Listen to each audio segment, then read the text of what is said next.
Massachusetts.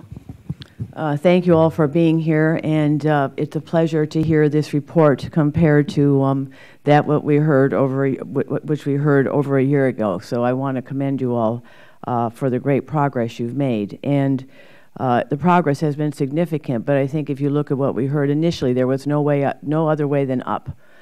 So you're on a good path.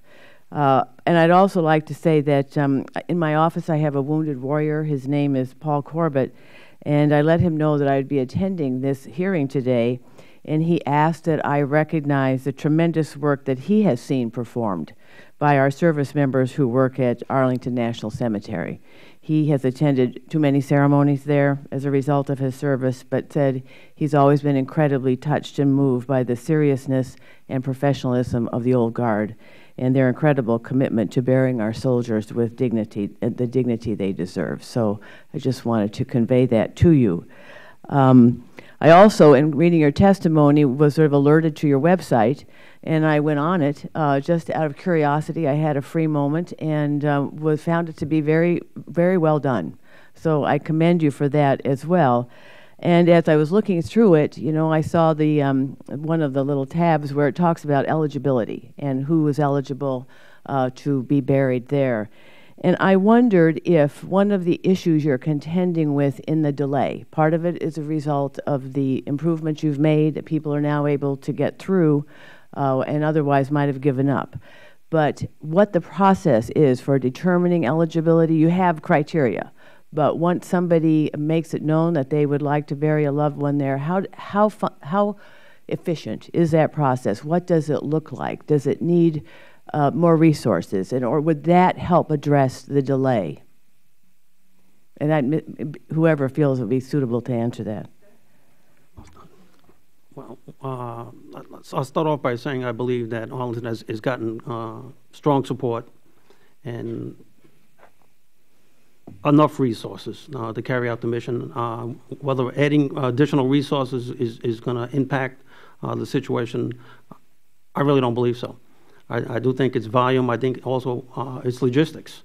There's only a number of open and first interment sections at Arlington. They're all in a certain location within Arlington, almost in a corner of Arlington. So we need to be very careful. We've gone from 27. Our goal is to do 30 interments a day to address the backlog. But we need to be real careful as we try to reach 30 interments a day that we don't impact any of the other families because of the logistics and the locations. So today we have 27 interments. If we had 30 and the service is going on, would another service come down and disrupt that family and impact that service in a negative way? So there is a balance. I don't think the possibility of an additional case on, a changing of work schedules is only going to add one additional interment, 5 interments a week, 20 for a month. That will start to address the backlog. But I guess I caution my staff, when you raise people's expectations, interest in Arlington may go up again. You may get more calls.